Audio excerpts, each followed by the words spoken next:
Hi అందరికీ, నా పేరు మహేష్. మీరు చూస్తున్నారు ఎండిఎంటీ ఛానల్.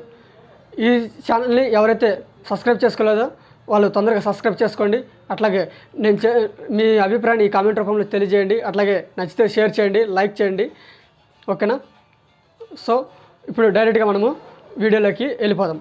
అసలు ఈరోజు వీడియో ఏంటి అని అంటే కీవర్డ్ రీసెర్చ్. అసలు కీవర్డ్ రీసెర్చ్ అంటే ఏంటి, సో దాంట్లో ఎన్ని రకాల టూల్స్ మనం యూజ్ చేయొచ్చు, అసలు కీవర్డ్ ఎస్ఈఓ ద్వారా కీవర్డ్స్ని ఎట్లా ర్యాంకింగ్ చేయించచ్చు.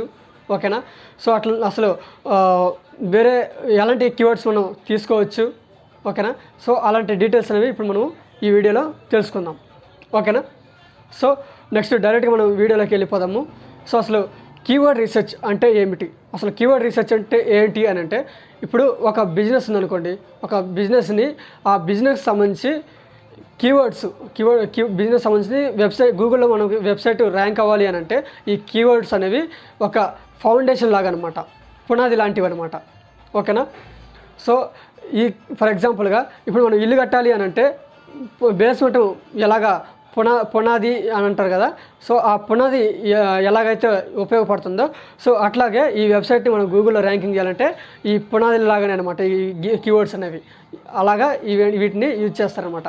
సో ఈ కీవర్డ్స్ అంటే ఏంటి అని అంటే, ఈ కీవర్డ్స్ ఒక బిజినెస్ ఉందనుకోండి, ఆ బిజినెస్కి సంబంధించి ఇప్పుడు మా బిజినెస్ సంబంధించిన వెబ్సైట్ ఏదైతే ఉందో ఆ వెబ్సైట్ గూగుల్లో ర్యాంక్ అవ్వాలి అని అంటే దానికి సంబంధించిన కీవర్డ్స్ అనేవి మనం యూజ్ చేయాలన్నమాట.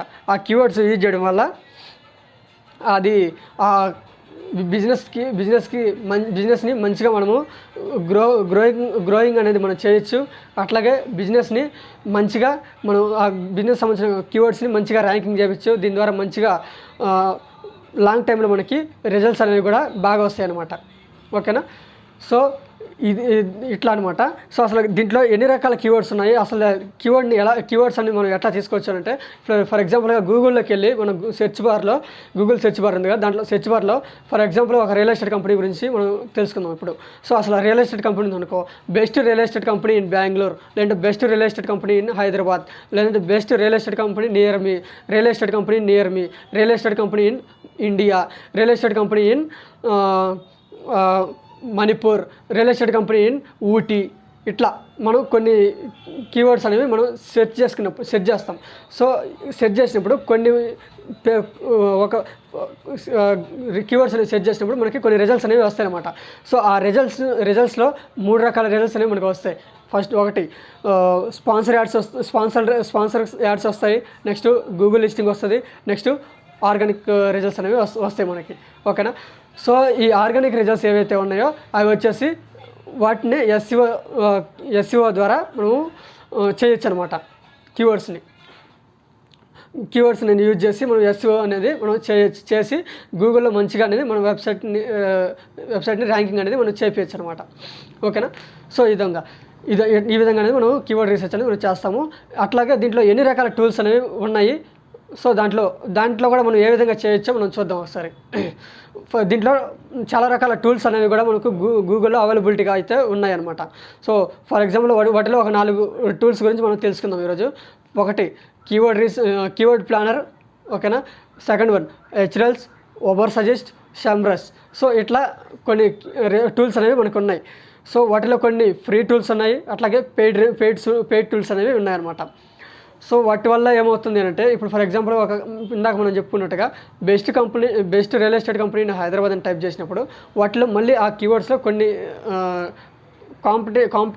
కాంపిటీషన్ ఎంత ఉంది, దాంట్లో లోలో ఎంత ఉన్నాయి, వాటిలో ఎంతమంది సెర్చ్ వాల్యూమ్ ఎంత ఉంది, ఎంతమంది కస్టమర్స్ ఆ కీవర్డ్ని సెర్చ్ చేస్తున్నారు గూగుల్లో అని చెప్పేసి ఈ రిజల్ట్స్ ఈ డీటెయిల్స్ అన్ని కూడా మనకి ఈ టూల్స్ అనేవి వస్తాయి అన్నమాట.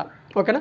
సో ఇందాక చెప్పుకున్నట్టుగా best real estate company Hyderabad అని కొట్టినప్పుడు ఏమవుతుంది, దాంట్లో మనకి ఆ టూల్ కీవర్డ్ ప్లానర్లో కొన్ని రిజల్ట్స్ అనేవి మనకు వస్తాయి.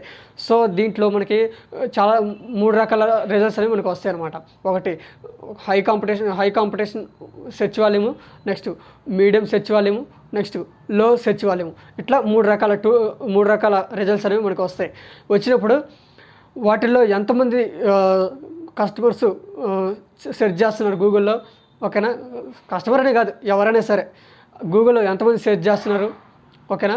సో ఎంతమంది ఎన్నిసార్లు వాళ్ళు సెర్చ్ చేస్తున్నారు, ఓకేనా, ఎక్కువగా ఏ కీవర్డ్స్ వాళ్ళు చెక్ చేస్తున్నారు, ఎక్కువగా ఏ కీవర్డ్స్ తీసుకుంటున్నారు అని చెప్పేసి దీంట్లో మనకి తెలిసిపోద్ది అనమాట. సో ఇప్పుడు మనం ఇందాక చెప్పుకున్న best real estate company Hyderabad అని కొట్టినప్పుడు కొన్ని 3 రకాల రిజల్ట్స్ వస్తాయని చెప్పుకున్నాం కదా. దీంట్లో హై కాంపిటీషన్ వస్తుంది, high keyword high search volume వస్తుంది, మీడియం వస్తుంది, లో వస్తుంది అనమాట. ఇట్లా వచ్చినప్పుడు వాటిలో మనము హై కాంపిటీషన్ ఉన్న కీవర్డ్స్ అనేది మనము తీసుకోకుండా మనం మీడియము లో ఏదైతే కీవర్డ్స్ ఉన్నాయో వాటిలో మంచిగా ఏదైతే మన కీవర్డ్స్ ఉన్నాయో అవి మనం సెలెక్ట్ చేసుకొని వాటిని మనం వెబ్సైట్లో పెట్టుకొని మనం యూజ్ చేసుకొని మన వెబ్సైట్ని మనం గూగుల్లో మంచిగా ర్యాంకింగ్ అనేది చేయించుకోవచ్చు అనమాట. సో ఇక్కడికి వచ్చేసరికి హై కాంపిటీషన్ ఉన్న కీవర్డ్స్ ఎందుకు తీసుకోకూడదు అని అంటే, ఇక్కడ ఏమవుతుంది అని అంటే ఈ హై కాంపిటీషన్ కీవర్డ్స్ ఏవైతే ఉన్నాయో అవి ఎక్కువ మంది సెర్చ్ చేస్తారు. వాళ్ళు ఎన్నో ఏళ్ళ నుంచి, ఎన్ని సంవత్సరాల నుంచి, ఎన్ని రోజుల నుంచి వాళ్ళు ఆ కీవర్డ్స్ అనేవి గూగుల్లో వాళ్ళు ఎస్ఈఓ చేసుకొని వాళ్ళు నెమ్మదిగా స్టెప్ బై స్టెప్ వాళ్ళ గూగుల్లో ర్యాంకింగ్ చేయించుకుంటూ ఉంటారు అనమాట. సో అలాంటి టైంలో ఏమవుతుంది, ఆ గూగుల్లో కూడా ఏమవుతుంది, ఎక్కువగా హెవీ కాంపిటీషన్ అనేది ఉంటుంది అనమాట. లక్షల కీవర్డ్స్ అనేవి దాంట్లో ఉంటాయి. సో వీటన్నిటిని మన వెబ్సైట్ ఏంది, ఇప్పటికిప్పుడు వస్తున్న కీవర్డ్స్ అనమాట, మనవి కొత్తగా వస్తున్నవి. కాబట్టి ఇప్పుడు ఆ లక్షల వెబ్సైట్ని మనం తట్టుకొని ముందుకు రావాలి అని అంటే అది మనకి చాలా టైం పడుతుంది అనమాట. సంవత్సరాలు పడుతుంది మనకి రావాలంటే అది. సో సంవత్సరాలు పడుతుంది, చాలా టైం తీసుకుంటుంది అనమాట. సో దానికని చెప్పేసి మనము ఏదైతే తక్కువ search volume, medium search volume ఏదైతే ఉన్నాయో అవి తీసుకోవడం వల్ల ఏమవుతుంది, వాటికి కాంపిటీషన్